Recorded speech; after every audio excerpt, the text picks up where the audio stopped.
फूलों की परियां। एक बार की बात है, एक सुंदर लड़की थी जिसका नाम था लौरा। वो एक बहुत ही विशाल महल में अपने माता पिता और नौकरों के साथ रहती थी।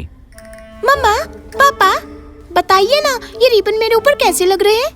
है ना ये बहुत अच्छे?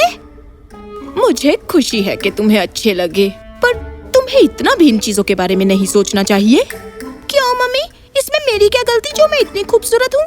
ओ मेरी प्यारी लौरा, हमें डर लगता है कि इससे तुम किसी दिन बड़ी मुसीबत में ना फंस जाओ। क्या कहा आपने? नर्स! लौरा अपनी नर्स के लाड प्यार की वजह से बहुत बिगड़ गई थी। नर्स उस बच्चे की हर वक्त झूठी तारीफ करती, जिससे लौरा में घमंड बढ़ता जा रहा था। नर्स, मम्मा पापा मुझे बोल रहे हैं कि मैं हर वक्त अपनी तारीफ करती रहती हूँ, जिसकी वजह से मैं किसी मुसीबत में फंस जाऊंगी। ओह नहीं लौरा, ऐसा बिल्कुल नहीं है, वो बस तुम्हें चिढ़ा रहे हैं। तुम फिक्र मत करो, ऐसा कुछ भी नहीं होगा। लौरा बचपन से ही बहुत घमंडी बन चुकी थी, जो हमेशा ये सोचती थी कि उससे सुंदर इस पूरी दुनिया में कोई नहीं है। और एक दिन जब लौरा अपने बगीचे में घूम रही थी, जहाँ बहुत ही प्यारे रंग बिरंगे फूल थे, जिन्हें देखकर ऐसा लग रहा था कि मानो इंद्रधनुष ने अपने रंग हर तरफ बिखरा दिए हों। लाल, पीले और गुलाबी। हाँ, वहाँ कौन है? उसने बाहर गेट की तरफ देखा तो उसे वहाँ एक लड़की दिखाई दी, जो बिल्कुल लौरा की उम्र की थी, और वो लड़की गेट से अंदर ही झांक रही थी। इस लड़की की इतनी हिम्मत कि इसने अपने गंदे हाथों से हमारे गेट को छुआ। कितनी गंदी दिख रही है वो। हाय, चली जाओ यहाँ से। वो बच्ची लौरा को देखकर घबरा गई। उसे वो फूल बहुत पसंद थे और वो उन फूलों को एक बार बस पास से देखना चाहती थी। ओह, हेलो। तुम मुझसे बात मत करो, मैं तुम्हें नहीं जानती, चली जाओ। पर मुझे तो सिर्फ वो प्यारे फूल देखने हैं। ये प्यारे प्यारे फूल सिर्फ मेरे लिए उगाए गए हैं, तुम उन्हें नहीं देख सकती। लौरा की बातों को सुनकर मैगी को बहुत बुरा लगा और वो वहाँ से चली गई। कितनी बदतमीज बच्ची है। हाँ, ये आवाज कहाँ से आ रही है? लौरा ये देखने के लिए उस झाड़ी के पास गई, जिस पर बहुत ही सुंदर गुलाब लगे थे, ऐसे गुलाब जो उसने कभी नहीं देखे थे। लौरा ने करीब से देखा, तभी झाड़ी में से एक छोटी सी प्यारी सी परी निकलकर उसके सामने आई, जिसने लाल पत्तियों से बनी ड्रेस पहनी हुई थी। उसके पास एक पैलेट था, जिस पर कई तरह के लाल रंग थे। जैसे ही उसने लौरा को देखा, उसे गुस्सा आ गया। तुम कौन हो? कितनी प्यारी हो तुम। वाह!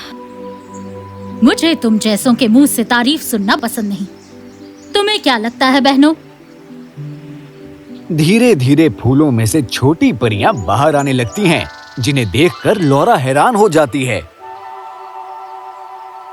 ओह, तुम सब कितनी खूबसूरत हो। ओह, हमें अपने गंदे हाथों से मत छुओ। ये सुनकर लौरा को बहुत बुरा लगा, क्योंकि इससे पहले उससे किसी ने ऐसे बात नहीं की थी। तुम ऐसे क्यों बोल रही हो? देखो तो, वो अभी बच्ची ही तो है। इसने उस बेचारी बच्ची से भी ऐसे ही बात की थी। खैर, मैं अब यहाँ नहीं रह सकती। चलो चूलिया, जहाँ ऐसी घमंडी लड़की है, हम नहीं रहेंगे। हो हो हो हो। हाँ, मैं भी आ रही हूँ रोज़ली। दोनों छोटी परियां वहाँ से चली गईं, जिसे देखकर लौरा उदास हो गई। तुम उनकी फिक्र मत करो, मैं हूँ वायलेट और ये है लिलियन। मैं हूँ लौरा, तुमसे मिलकर अच्छा लगा। वायलेट बैंगनी फूलों को अच्छे से रंग रही थी। लौरा ने देखा कि उसने किस तरह से अपने ब्रश से उन फूलों को बहुत खूबसूरत बना दिया था। तुम्हें ये इतने प्यारे रंग कहाँ से मिले? परी ने उसे बताया कि खूबसूरत रंग उसे सूरज की किरणों से मिलते हैं। इन रंगों से वो फूलों को खूबसूरत बना देती है। वाह! काश मैं भी एक परी होती। लिलियन, जो कि चुपचाप लौरा की बातें सुन रही थी, उसने लौरा से पूछा, क्या तुम वाकई परी बनना चाहती हो? हाँ बिल्कुल, काश ऐसा हो जाए कि मैं 15 मिनट के लिए परी बन जाऊं। लिलियान ने अपने प्यारे हाथों को आगे बढ़ाया और जैसे ही लॉरा ने उन्हें छुआ, वो भी उनकी तरह एक छोटी सी परी बन गई। मैं गिर रही हूँ। नहीं, हमने तुम्हें पकड़ लिया। मेरे पास तुम्हारे जैसे पंख नहीं है।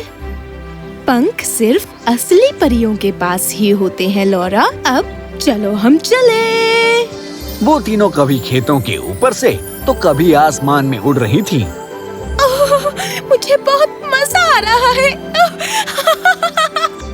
उसके बाद वो एक छोटे से घर में पहुंचे जहां एक बूढ़ी औरत रहती थी जो बीमार थी और उसकी बेटी उसे खाना खिला रही थी। हम इतने सुंदर सुंदर बगीचों को छोड़कर यहाँ क्या कर रहे हैं? क्योंकि हमें ये जगह बहुत खूबसूरत लगी। अब वॉयलेट, तुम मेरे साथ रंग भरोगी ना? लॉरा परी की बात सुनकर हैरान थी और तभी उसने अंदर जाकर देखा। ओ बेटा, मैं ये फीका खाना खा खा कर तंग आ गई हूँ। मुझे कुछ अच्छा दो। मुझे पता है हमारे पास पैसे नहीं है, पर ये बीमारी मुझसे और बर्दाश्त नहीं हो रही। फिक्र मत कीजिए माँ, मैं आज मिसेस बैरेट को ड्रेस बेचने वाली हूँ। Mrs Barrett? ये मेरी मम्मी को कैसे जानते हैं? ओह, ये ड्रेस तो मुझे चाहिए थी। ये देखकर लॉरा को उस परिवार के लिए बहुत बुरा लगा। आहा, वो तुम्हें कभी अच्छे पैसे नहीं देती है। इस बार उससे पैसे मांग कर देखना। कोशिश करूंगी माँ, अगर ज्यादा पैसे मिले तो आज शाम को ही आपके लिए चिकन सूप बनाऊंगी। जैसे ही परियों का काम खत्म हुआ, वैसे ही वो औरत खिड़की के पास पहुंची। इन फूलों की खुशबू कितनी अच्छी है। माँ, इन्हें मैं आपके पास रखती हूँ। शुक्रिया बेटा, मुझे वैसे भी फूलों की खुशबू बहुत पसंद है। चलो अब दूसरे घर चलें। वो कड़ी धूप में उड़कर दूसरे घर में पहुंचे, जो कि बहुत पुराना और गंदा दिख रहा था। मुझे समझ नहीं आ रहा, तुम अच्छी अच्छी जगहें छोड़कर इस पुराने घर में क्यों आई हो, जबकि तुम उन सुंदर सुंदर बगीचों में भी रंग भर सकती हो। काम खत्म करके इस बारे में बात करेंगे। अब ये देखो। लॉरा ने देखा वायलेट ने वहाँ रखे सारे पर्पल फूलों को अपने खूबसूरत रंग से भर दिया और ऐसे फूल उसने कभी नहीं देखे। फिर लिलियान ने उन पर अपनी चमक डाली जो सूरज की रोशनी से चमकने लगे। वाह, ये बहुत खूबसूरत है। अचानक लॉरा ने किसी के चीखने की आवाज सुनी। ये तो वही लड़की है जिसे मैंने भगा दिया था। उसे प्यार करने के लिए उसके माता पिता नहीं है। ये बात सुनकर लॉरा को बहुत दुख हुआ। तभी वो लड़की भागकर वहाँ रखे गमले के पास गई। ओह, कितने सुंदर फूल हैं और खुशबू कितनी अच्छी है। मम्मी हमेशा कहती थी भगवान हमें फूल इसलिए देते हैं ताकि हम खुश रहें। मार्गरेट, अभी आई। इसलिए हम ऐसे घरों में आते हैं ताकि हम इन्हें 2 पल की खुशियाँ दे सकें, क्योंकि हमें खुशियाँ बांटना पसंद है। काश मैं भी असली परी होती तो मैं भी खुशियाँ बांट सकती। परियां ये बात सुनकर बहुत खुश हुई क्योंकि लॉरा के मन में दूसरों के लिए प्यार जाग रहा था। तुम इंसान हो, तुम भी बहुत कुछ कर सकती हो। अब चलो, तुम्हारे 15 मिनट पूरे होने वाले हैं। जैसे ही वो उड़ने लगी, तभी वो अपने पुराने रूप में वापस आ गई और वो मैगी के घर के बाहर अकेली रह गई। दोनों परियां वहाँ से चली गईं। ओह नहीं, मैं अब घर वापस कैसे जाऊँ? मार्गरेट जैसे ही अपने घर से बाहर आई तो वो लॉरा को देखकर हैरान हो गई। तुम तो वही हो ना जिसने मुझे अपने घर से निकाला था। तुम अपने सुंदर बगीचे को छोड़कर यहाँ क्या कर रही हो? मैं रास्ता भूल गई और मैं अब वापस कैसे जाऊँ? क्या तुम मेरी मदद करोगी? मैगी बहुत दयालु थी और उसकी बात सुनकर वो उसकी मदद करने के लिए तैयार हो गई। मैं हूँ लॉरा। मैं मार्गरेट हूँ, पर मुझे सब मैगी बुलाते हैं।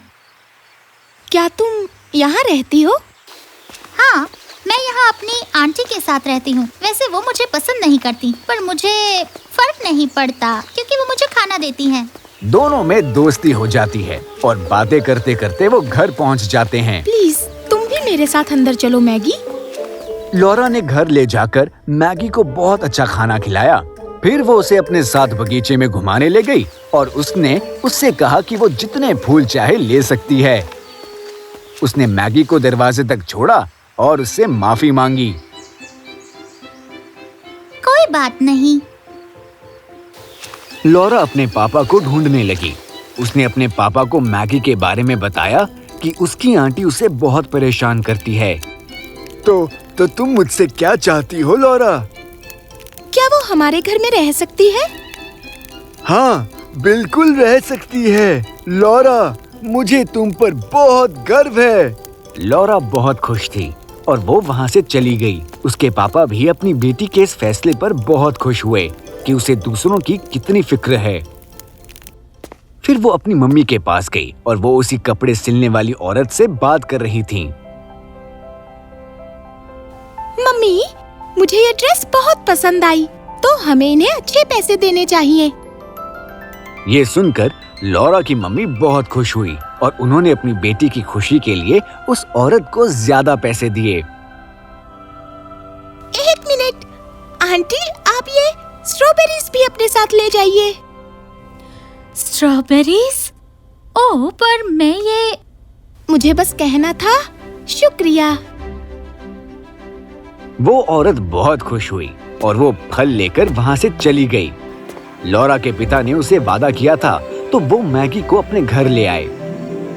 मैगी बहुत खुश थी और वो दोनों एक दूसरे के अच्छे दोस्त बन गए। मैं किसी का इतना दिल कैसे दुखा सकती हूँ? लॉरा समझ गई थी कि चेहरे की सुंदरता से ज्यादा कुछ मायने रखता है, तो वो है इंसान का मन। ये एक ऐसा सबक था जो वो कभी नहीं भूल पाएगी। परियों ने उसे अच्छा सबक सिखाया था।